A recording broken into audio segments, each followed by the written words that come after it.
ada itu Bapa, adalah hati yang mencintai-Mu dengan setiap tindakan maupun perkataan, bahkan perencanaan dan pikiran kami selaras dengan yang menjadi ketetapan firman. Karena firman-Mu itu hierarki tertinggi atas hidup kami. Dan firman-Mu memiliki kuasa penuh Tuhan atas hidup kami. Hanya tolong kami untuk terus menyelaraskan hidup kami dengan firman-Mu. Tidak ada satupun dari kami yang luput dari pengamatan mata-Mu Tuhan. Siapapun yang tersembunyi terbuka di mata-Mu, dan Engkaulah jawaban satu-satunya bagi hidup kami. Tolong kami menyelaraskan selalu hidup kami dengan firman-Mu. Terima kasih Tuhan Yesus. Kami mau duduk diam di kaki-Mu untuk mendengar, menerima, dan percaya kepada setiap kebenaran firman. Terima kasih Bapa, kami silahkan Roh Kudus beracara di hidup pribadi lepas pribadi pagi hari ini. Sehingga lewat penyampaian firman, semua mata hati kami menjadi terang. Kami telah menerima terang itu hadir dalam hidup kami. Terjadilah di dalam nama Tuhan Yesus. Amin. Silakan duduk. Shalom. Ya, puji Tuhan, pagi hari ini ya Bapak Ibu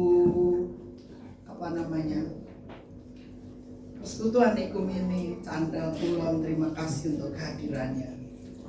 Ya, tentunya jemaat Tuhan yang tidak banyak itu bersyukur untuk kehadiran Bapak Ibu, welcome. Dan juga orang tua dari sekolah minggu yang mungkin tidak bergereja di tempat ini, hanya anak-anaknya di sini. Oke.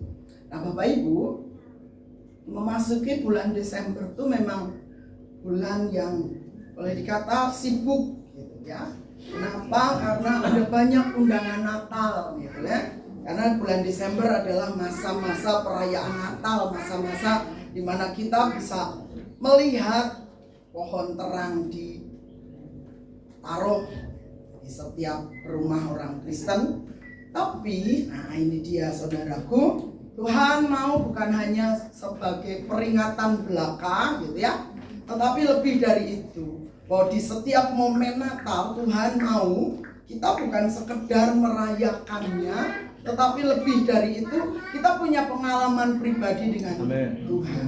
Lewat apa? Lewat peristiwa hidup kita, terutama ketika hidup kita ini disorot atau disejajarkan dengan firman Tuhan. Sebanding nggak tuh? Sejalan nggak tuh? Karena ada banyak kali lewat pengalaman hidup sehari-hari tanpa sadar kita ini menyebut diri sebagai orang percaya, orang Kristen, gitu ya. Tetapi kadangkala keputusan-keputusan yang kita buat, kita ambil atau apapun besar maupun kecil, seringkali nggak selaras dengan firman. Jujur, kita mau ngakuin itu atau tidak, tapi seringkali itulah yang terjadi. Kita mengambil keputusan kadang berdasarkan desakan ekonomi, desakan apapun, tanpa pernah kita nanya, Tuhan, ketika Engkau di posisi kayak gini, gitu ya, apa yang Engkau mau aku lakukan? Apa yang Engkau kerjakan? Karena seringkali desakan kebutuhan itu membuat kita seolah-olah harus segera ambil keputusan. Padahal ujung-ujungnya menuju maut. Siapa yang tanggung jawab? Ya harusnya diri kita sendiri. Tapi seringkali di tengah jalan, bukannya kita bertanggung jawab, kita justru lempar tanggung jawab, lempar kesalahan, goro-goro kait. Percayalah, Tuhan tidak suka itu.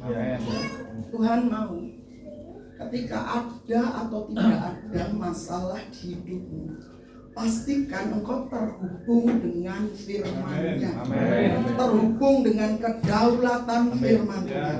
Karena harus kita garis bawahi, firman Tuhan itu hierarki tertinggi atas hidup manusia. Amen. Siapapun itu, besar, kecil, berpangkat atau tidak, lanang, wedok, semua, apalagi yang menyebut dirinya orang percaya, orang Kristen. Pastikan kita ini terus membandingkan hidup kita, keputusan kita dengan firman Tuhan. Kalau hanya katanya, sopo sing tanggung jawab? Semua akan lepas tangan, semua akan cuci tangan. Seperti siapa, saudara? Pilatus. Ketika Tuhan Yesus diadili, ada momen dia cuci tangan. Kenapa? Aku tidak bertanggung jawab dengan darah orang ini. Artinya, ya lari dari tanggung jawab. Nah, Tuhan tidak mau kok jadi orang pengecut model demikian. Karena hari-hari ke depan saudara akan diperhadapkan. Loh, saudara, ketika kita kanak-kanak, kita nggak mikir butuh, betul? Tapi ketika engkau berumah tangga, kau mikir butuh enggak tuh? Nah, apa yang kau buat dengan kebutuhanmu? Wes sabet kono injak kene, gitu kah? Pastinya nggak boleh kayak gitu. Karena arahan Tuhan, kita ini memerintah atas dunia ini. Catatannya, ketika kita jalan sama Tuhan, kita taat kepada Tuhan. Bisa nggak kita bilang, Tuhan, ini kakiku sakit berhari-hari. Tapi tadi Pak Anjar bilang, yang sakit sembuh, kaki sing senut-senut mari. Saudaraku, saudara percaya itu kan? Percaya dan alami. Nah, ketika aku percaya, gampangan kita ngomong, aku percaya. Tapi apakah aku mengalami? Itu pertanyaan besarnya. Kenapa? Karena hanya kadang-kadang kita terpancing emosi kita untuk, yo aku percaya, tapi titik komanya itu di belakang, tapi aku dong weruh, aku dong ngalami kok. Seringkali kita nih bergumul dan mentok di situ. Akhirnya apa? Kita buru-buru cari obat. Nggak salah sih dengan obat, nggak salah dengan dokter. Yang salah adalah kepercayaan kita kepada firman mulai menurun. Karena Tuhan tuh kalau sudah ngomong, pernah saudara dihapusi Tuhan? Ayo, saya tes. Saudara pernah ada di sini yang dihapusi Tuhan? Belum pernah. Pengen dihapusi Tuhan? Tuhan ini nggak pernah ngapusi, saudara. Ini kesaksian tentang Polikarpus, bapak gereja di Smyrna. Itu pada suatu titik sudah sampai di usia 84 tuh dia diperhadapkan dengan sebuah pilihan. Kowe milih percaya Tuhan ning mati. Nggak tahu proses mati ini kayak apa, saya nggak jelas. Tapi yang pasti kamu harus menebus imanmu dengan kematian. Atau nyangkal Yesus, kowe tetap bebas hidup masih. Nah, Polikarpus yang usianya sudah tua, gitu ya, sudah sedelengkas masuk kubur, dia ambil keputusan apa, saudara? 84 tahun aku hidup bersama Tuhan, nggak pernah Tuhan mengkhianati aku. Itu menggetarkan hati saya. Kenapa? Seringkali kita hanya karena masalah cilik, orang nek saku ireng, kita sudah goro-goro kae lho, goro-goro kuwi lho. Nah, apalagi sampai Tuhan, di Tuhan. Orang model kayak gini nih, jadi kapakno gitu ya. Kenapa? Karena Tuhan tidak pernah, saudara sendiri ngakui Tuhan nggak pernah Tuhan tidak pernah ingkar janji, Tuhan tidak pernah lali dengan janjinya. Yang sering kali lali itu justru kita. Ya Tuhan, hari ini aku bertobat. Neng sesok aku kau gereja lali janji. Banyak kok, banyak. Nah, wis ngaku dewe-dewe saja gitu ya. Biar tidak isin saudara ngomong Tuhan. Nah, saudara urusan aja sampai Tuhan. Gitu ya. Nah, saudaraku, pagi hari ini seperti yang saya share dan beberapa di antara kita ada, bangkitlah, terang Tuhan datang atasmu. Tujuannya apa? Supaya terang yang dari Tuhan itu kita ini benar-benar nyadar gitu loh. Uripmu ki padang, saudara. Jadi yang padang, saudara ndelik sesuatu ketok gak? Nah di sini nih terang. Saudara bisa lihat saya nggak pakai benges toh? Iya. Contoh ini memang nggak pernah pakai. Ya betul. Yang harian kepethuk, harian ibadah gitu pasti hafal, gitu ya. Bahkan ada orang di luar sana bilang, pendetamu kira atau dandan. Nah, it's okay, nggak apa-apa, biar aja orang berpendapat dengan opini ini. Tapi itulah saudara, ketok, semuanya kelihatan, apalagi di mata Tuhan. Yang tersembunyi, gitu ya, yang paling dalam di sudut relung hatimu pun Tuhan tahu. Apa yang harus engkau buat? Pastikan terang itu hadir selalu. Mari kita baca Yesaya 60 ayat yang pertama. Buka Alkitab masing-masing. Tab suci saudara juga boleh, gitu ya. Nggak bawa Alkitab fisik, pakai HP-mu silahkan. Yesaya 60 ayat yang pertama, udah ketemu semua? Kita baca sama-sama 1 dan 2 ayatnya, oke? Kita baca 2, 3. Bangkitlah menjadi teranglah, sebab terangmu datang dan kemuliaan Tuhan terbit atasmu. 2. Sebab sesungguhnya kegelapan menutupi bumi dan kekelaman menutupi bangsa-bangsa. Tetapi terang Tuhan terbit atasmu dan kemuliaannya menjadi nyata atasmu. Kalau saudara ada di panggung, ya saya lah di bawah lampu. Untung nggak sorot dari sana kan, silau men gitu kan. Nah dari atas, saudara, tahukah, sadar atau tidak, engkau tuh sudah bawa terang ketika kau percaya Yesus. Engkau sudah hidup di dalam terang, karena Yesus Kristus itu sendiri adalah terang dunia. Nah, kalau begitu, kira-kira Bapak Ibu analisa ya, mari kita cermati masing-masing hidup kita. Kira-kira tuh pantes gak orang luar lihat kita di dalam terang terus celenong wajahe atau kelakuane atau ucapane, orang lain lihat terus mempertanyakan, timbul sebuah pertanyaan gede di atas kepalanya. Kira-kira patut gak? Nah, gak usah dijawab, jawab dalam hati. Maksudnya gini, ketika hidup sehari-hari kita ada di tengah sana, di tengah masyarakat, itu pastinya orang melihat. Ya, amin. Dari melihat itu loh saudara, timbul sebuah penafsiran atau penilaian. Engkau macam mana? Gitu. Engkau seperti apa? Engkau ini siapa? Orang bisa menilai. Dan ada nggak yang melarang orang menilai diriku? Nggak ada. Nggak ada orang yang bisa melarang menilai diri masing-masing kita. Ya. Kok begitu toh? Kita nggak bisa melarang burung terbang di atas kepala kita. Ya. Yang bisa kita lakukan adalah melarang burung bersarang di kepala kita. Ya. Pikiran-pikiran sing lu sarang burung itu jangan pikir apa lu saudara. Bu di dianyam dengan bagus. Ada sejenis burung yang memang dia bikin sarangnya itu begitu rupa, dianyam rapih. Tujuannya untuk menarik lawan jenis dari si burung gitu kan. Tapi juga untuk mengamankan telur dan anak-anaknya dari ular.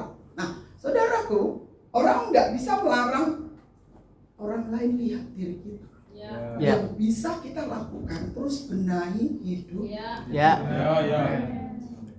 Karena yang namanya puji Tuhan ini berhubungan dalam masa-masa Natal, Bapak Ibu. Dikatakan di sini bahwa sesungguhnya kegelapan menutupi bumi dan kekelaman menutupi bangsa-bangsa, tetapi terang Tuhan terbit atasmu dan kemuliaannya menjadi nyata atasmu. Itu maunya Tuhan, saudara. Itu rencana kekal Tuhan atas setiap kita. Amin, amin. Dia mau tiap kita menyatakan terangnya, kasihnya. Tujuannya apa? Tuhan dikenal. Oh, ngono toh Kristen ki. Oh, ngono toh. Ternyata pengikut Kristus tuh. Enggak. Wong Kristen kayak kamu ya. Lah, wong Kristen kayak itu pasti kita tahu deh konotasinya tak bagus. Jadi, yang Tuhan mau adalah tiap kita yang sudah terima terang, karena terang itu sudah datang dalam hidupmu. Amin. Terang Tuhan sudah datang atas hidup tiap-tiap kita, gitu ya. Nah, saudaraku, Tuhan mau, gitu. Terang itu tidak mbok dekepi sendiri. Firman Tuhan katakan kalau engkau punya terang, taruh di mana? Di kaki Dian, di tempat yang seharusnya. Bukan di kolong tempat tidur, bukan ditutup dengan gantang. Itu hidupmu tuh loh, saudara. Tuhan mau menjadikanmu suar untuk orang lain. Orang lain bisa melihat terang tuh loh lewat kelakuan kita pasti. Gak cuma, wih Tuhan Yesus baik Tuhan, sementara saudara nggak baik. Itu nonsen, ngaku sih. Jadi itu sebabnya ketika terang sudah ada dalam hidup kita, pastikan terang itu juga terus berkuasa. Terang itu terus menjadi nyata. Kenapa? Coba kita baca Amsal pasalnya yang keempat.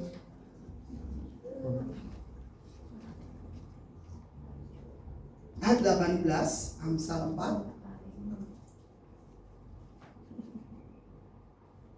Ketemu? Kita baca bareng-bareng. Amsal 4 ayat 18. 2, 3.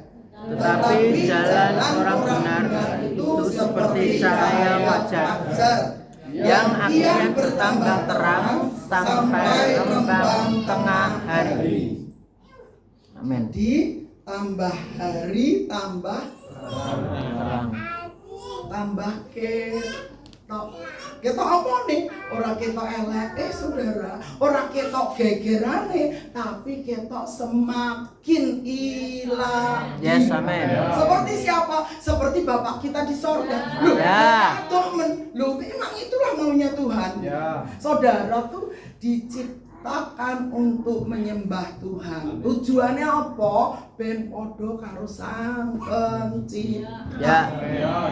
Gak hidup lagi sebagai manusiawi yang hanya sekedar lahir, terus gede, sekolah, kerja, golek bojo, mati. Bukan itu perjalanan hidup yang Tuhan inginkan. Yang Tuhan inginkan adalah dari lahir engkau sudah tahu Tuhan tetapkan dalam hidupmu itu apa tujuan hidupmu. Nah, ketika mungkin kecil engkau nggak tahu, belum nangkep. Tapi ketika engkau mulai tumbuh jadi orang percaya, pastikan engkau juga tumbuh dalam pengenalan akan Tuhan. Sehingga aku makin ngerti apa maunya Tuhan. Karena firman itu bukan hanya sekedar dihafalkan, bukan hanya sekedar didengarkan, tapi dihidupkan. Yes, amin. Apalah kita punya segala sesuatu, tapi kita tidak punya Tuhan dalam bentuk hidup yang sebenarnya. Ya kita mungkin bisa kata aku duwe semuanya, tapi gak duwe Tuhan. tiwas bengok-bengok juga Tuhan, endi aku gak krungu. Kenapa? Memang gak ada relation, gak ada hubungan akrab dengan Tuhan penciptanya. Hanya sekedar, ya minggu yang gereja, ya setor perpuluhan, ya setor wajah, ya setia aku. Mana sih bangku gereja gitu ya.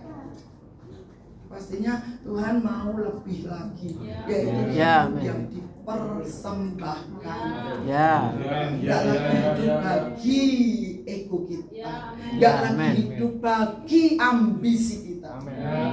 Ini garis penting saudara. Selagi kita masih mengejar ambisi, aku pengen sukses, aku pengen jadi wong sugih, terkenal, kaya raya. Kaya siapa? Tuhan tidak suruh kita kejar itu. Kenapa? Karena itu semua semu. Yang gue sak sugih wong sak jagat. Mati mau kemana? Apa kabeh arep mbok rempuh tak gowo mati gitu kan? Saudara, bojoku yang meninggal tidak bawa apa-apa. Dan memang tidak tak bawain apa-apa. Alkitab juga tidak perlu. Dia udah tidak bisa baca kok. Bening dunia ini aja ben aku sing baca dan yang masih hidup baca. Gitu. Nah, saudara, ketika udah ending mati kita, nggak ada yang bisa kita buat. Semua perbuatannya mengikut menyertainya. Itu kata firman. Artinya ketika kita masih hidup toh, karena ketika kita sudah mati udah nggak bisa apa-apa kok. Dari situ Bapak Ibu, nyatakan terangmu karena engkau harus semakin hari seperti terang itu sendiri. Makin hari terang makin kelihatan. Bedane awan karo bengi, saudara bisa toh membedakan? Please, gak usah sibuk dengan yang lain-lain. Biarkan yang sibuk-sibuk. Kenapa? Karena firman itu loh saudara yang utama di hidup kita. Sebab tanpa firman, percayalah, hidup kita hanya jadi wong Kristen. Kenapa? Kita pikir udahlah percaya Tuhan Yesus, mati masuk surga. Masalahnya ada di sini yang pengen dan mati. Ojo lek tantein, aku durung menikah. Ojo lek tantein, aku urung sugih. Ya banyaklah alasannya. Yang pasti kita masih hidup. Makanya hidup itu harus diisi dengan menyatakan iman percaya kita. Supaya orang tahu dari Gusti Yesus itu tidak sekedar jadi wong Kristen. Nggak cuma agama. Di sebuah pemahaman dikatakan agama itu hanya sebuah usaha manusia untuk mencapai Allahnya. Usaha manusia untuk mengenal Allahnya. Nah, kita lewat Yesus Kristus wis kenal Tuhan toh. Apalagi gitu. Ya apalagi itu di sini engkau harus terus berjalan dalam tuntunan firman. Karena gini, ketika seseorang punya, dipastikan dia bisa memberi. Kalau dia tidak punya, apa? Memberi di sini bukan hanya bentuk uang ya, tapi engkau memberi perhatian, memberi kasih minimal, memberi senyum kepada sesama. Apa meneh itu lagi ada konflik ning omah, waduh, wes neng dindi enake hari yang buruk. Di mana-mana engkau ketemu orang dan selalu menunjukkan gitu wajah yang susah. Enaknya kok keluhan yang keluar, nggak ada ucapan syukur. Nah di sini Tuhan mau ajari kita memberi kepada Tuhan, memberi juga kepada sesama. Mungkin enggak dalam bentuk uang. Makanya di sini kami belajar untuk tidak pakai kantong kolektor, biar saudara memberinya dengan tulus, dengan ikhlas. Ya. Karena kami belajar bahwa apa yang kami bisa lakukan, ya itu yang kami lakukan. Tapi dasar pertamanya adalah mencintai Tuhan. Lebih dari apapun, termasuk hidup kita termasuk harta kita. Supaya apa sih? Supaya Tuhan dimuliakan. Karena banyak kali loh di sana di luaran, ketika dia memberi, oh ben aku dipuji, ben aku ketok sugih, ben aku ketok apa? Donatur, sosial, bukan sosial, ini sosial. Nah saudaraku, Tuhan tebus kita, miliki kita, dan rindu kita ini dekat dengan hatinya. Nah pujian terakhir tuh, saya tiap nyanyi itu bergetar hati saya. Kenapa? Bahwa firman itu harus jadi dasar hidup. Amin. Ya. Begitu juga dengan Bapak Ibu sekalian. Firman Tuhan harus jadi dasar kehidupan. Tiap keputusan pastikan selaras dengan firman. Kalau nggak selaras dengan firman, mbok untung gede gini. Kenapa? Tuhan nggak ajari kita jadi orang yang serakah. Cukupkanlah, padakanlah dengan apa yang ada. Tuhan ingin tiap-tiap kita mensyukuri dengan berkata cukup nih Tuhan. Ketika engkau butuh, Tuhan juga memberi kok. Tuhan itu enggak model pelit, enggak. Bukan bapak yang pelit. Ingat ya, engkau tuh anak-anaknya. Kita semua tuh anak-anaknya, dan dia adalah bapak yang halo, bapak yang baik. Kalau kau mengenal dia sebagai bapak yang baik, kau tidak perlu khawatir, kau tidak perlu jadi pelit. Orang khawatir kan kayak gitu tuh. Dia reken dulu, di Alkitab ditulis orang kikir itu reken dulu kebutuhan. Wah, aku cek pengen ini, pengen itu, harus dibagi mbak wong dia. Waduh. Nah itu dia. Nah Tuhan mau tiap-tiap kita mulai memahami, mengenali bahwa Tuhan mau menjadikan mata hati kita ini terang, sehingga kita bisa mengenal pengharapan apa yang terkandung di dalam Kristus Yesus. Apakah hanya nanti mati masuk surga? Hidup yang sekarang pun engkau bisa nikmati surga. Kenapa? Karena surga itu bukan hanya makan minum, tetapi kebenaran. Terus sukacita dan sejahtera. terjadikah dalam hidupmu? Ya. Itu pertanyaan besar. Ya. Pertanyaan besar. Kalau engkau tahu bahwa kerajaan surga bukanlah soal makan minum, tetapi kebenaran, damai sejahtera, sukacita yang dikerjakan oleh Roh Kudus, itu sudah hafal. Pastikan itu terjadi dalam hidupmu. Amin. Yes. Tidak cuma hafalan. Hafal bagus, tapi implementasikan, wujud nyatakan di hidup sehari-hari. Saya tidak nyeneni saudara, tapi ingin membawa saudara dalam pandangan yang lurus seperti yang Tuhan mau. Kenapa? Karena memang hari-hari ini saudara akan terus berusaha dibelokkan oleh dunia ini dengan berbagai paham. Dulu, zaman dulu, saudara sebagian mungkin sudah tahu tuh tentang teologi kemakmuran. Pernah dengar? Nah saudara tahu endingnya apa? Orang berlomba-lomba pengen makmur dalam bentuk harta, dalam bentuk keuangan. Lalu apa yang terjadi? Kekristenan menjadi sangat-sangat manusiawi. Karena hanya itu yang menjadi topik hidupnya. Golek sugih, golek terkenal. Sebenarnya sugih terkenal itu hanya bonus kok. Wah, yang namanya dunia isinya tuh ada di tangan Bapak kita. Kenapa harus kita kejar-kejar? Yang harus kita kejar adalah Bapak yang di surga. Dengan memposisikan sebagai anak yang dengar-dengaran. Apapun pergumulanmu, Bapak pasti menolongnya. Amin. Tapi ya posisikan engkau sebagai anak yang taat, anak yang dengar-dengaran. Gak cuma Tuhan punya anakmu, nanti Tuhan. Bukan. Tuhan mau kita mulai mengenali isi hatinya. Tuhan mau kita mulai mengenali apa yang menjadi maksud Tuhan menghadirkanku di muka bumi. Kalau beranjak dari latar belakangku gitu ya, saya nggak terpikir tuh jadi pendeta.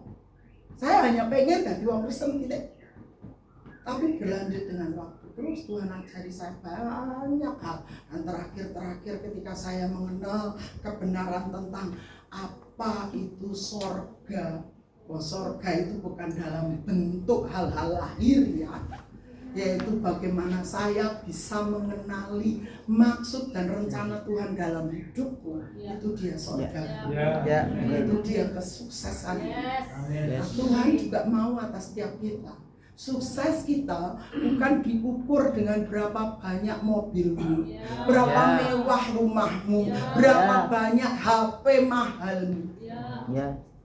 Kesuksesanmu itu diukur dari hidupmu dengan Tuhan, pergaulanmu dengan Tuhan, hubunganmu dengan Tuhan, itulah sukses.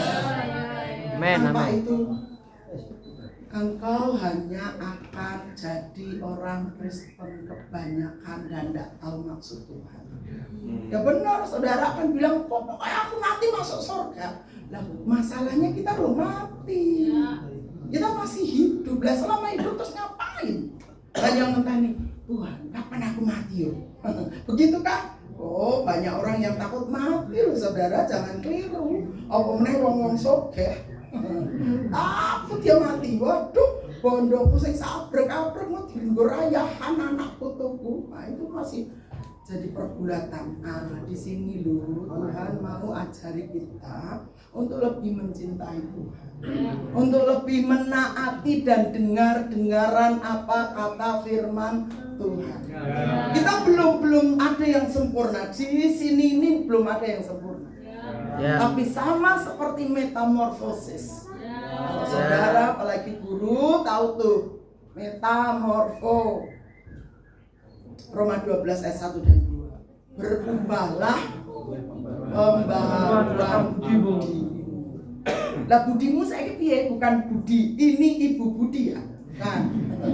Itu TK, saudara SD belajar abjad itu. Nah, sekarang budi yang dimaksud adalah paradigma kita itu sudah selaras belum dengan firman. Kadang-kadang kita menerima sebuah, katakanlah mesej, katakanlah firman, kita hanya memahami dari sudut pandang diri kita yang belum diperbaharui, sehingga bisa salah menangkap firman tersebut. Kita pikir, ini untukku. Kenapa? Karena menjanjikan sukses. Nah, masih manusiawi. Nah, Tuhan di sini ingin tiap-tiap kita mulai sadar. Ingat ya, peristiwa ketika bangsa Israel mau keluar dari Mesir. Itulah yang ke-10. Kita lihat.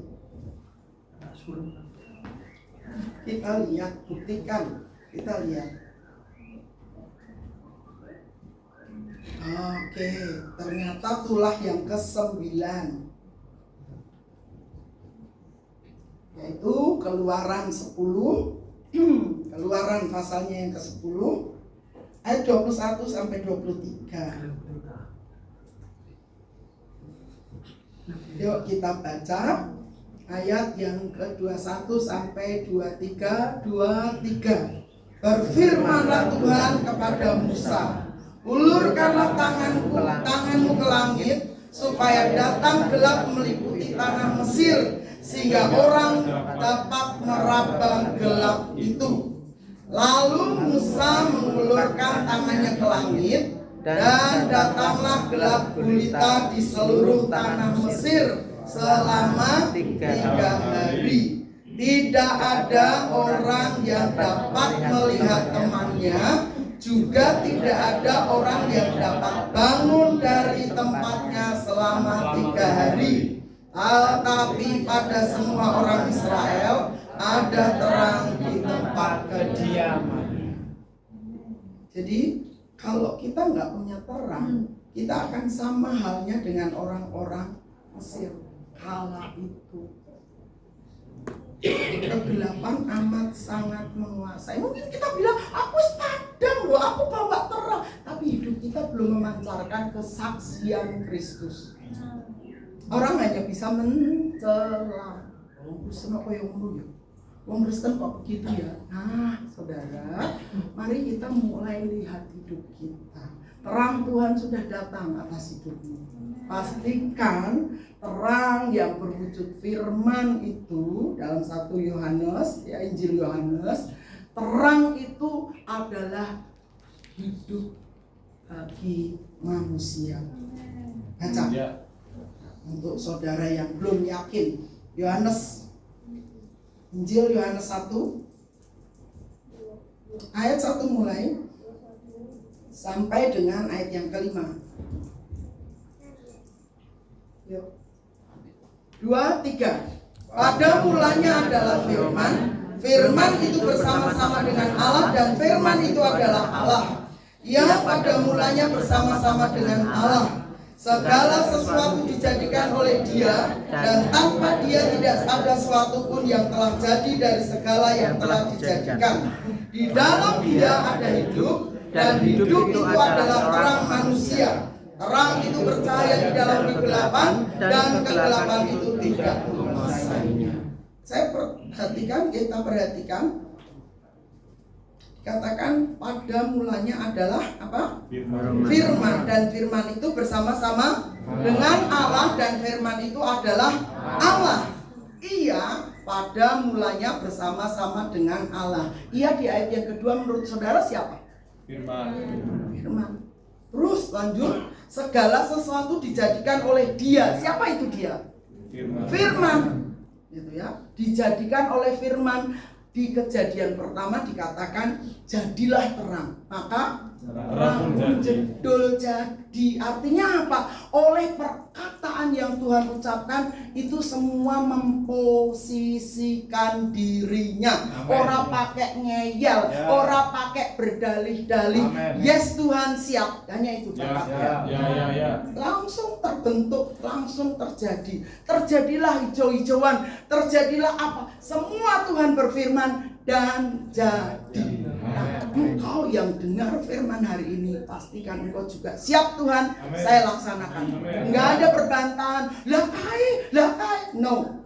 Berhenti hari ini segala perbantahan dalam pikiranmu, dalam hatimu. Karena terang Tuhan sudah datang atasmu. Pastikan terang itu bercahaya dalam hidupmu. Ayat yang kelima, terang itu bercahaya di dalam kegelapan, dan kegelapan tidak menguasainya. Pastikan hidupmu tidak dikuasai oleh segala bentuk faham dunia ini. Kalau ada paham dunia, kalau ada paham hidupmu yang belum selaras dengan firman, ini waktu yang baik untuk kita menyelaraskan dengan firman. Tuhan memberkati kita, dan mari kita datang kepada Tuhan.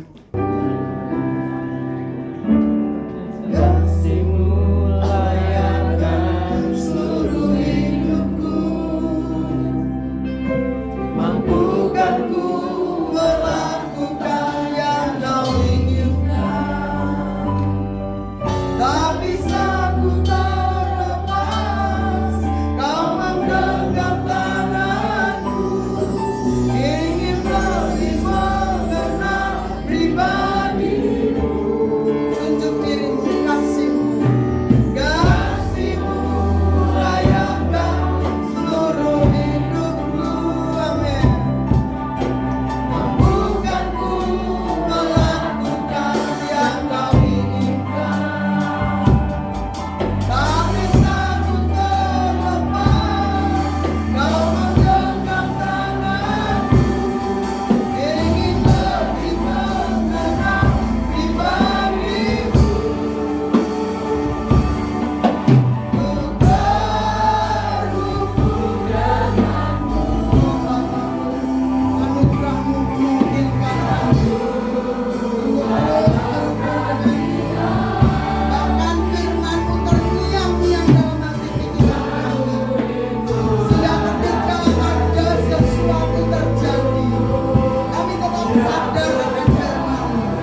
terang.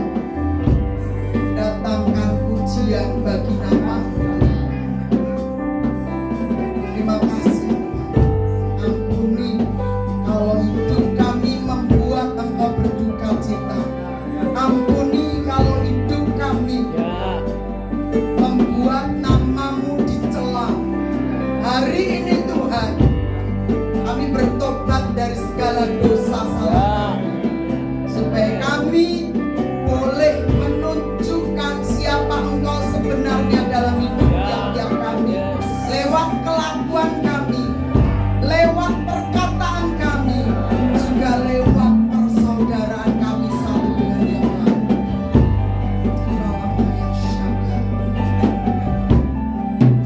Bapa, kami mintakan anugerah-Mu atas hidup tiap-tiap kami. Kami mintakan anugerah-Mu menolong tiap kami, agar kami boleh mensejajarkan diri dengan level kebenaran yang hari ini kami telah dengar. Dan itu tidak lalu saja Tuhan. Tapi firman itu mengubah jalan hidup kami, mengubah sudut pandang kami, paradigma kami tentang kekayaan, tentang hidup ini. Kami mau Bapa terus menyelaraskan hidup kami dengan firman. Terima hidup kami Bapa, terima persembahan kami.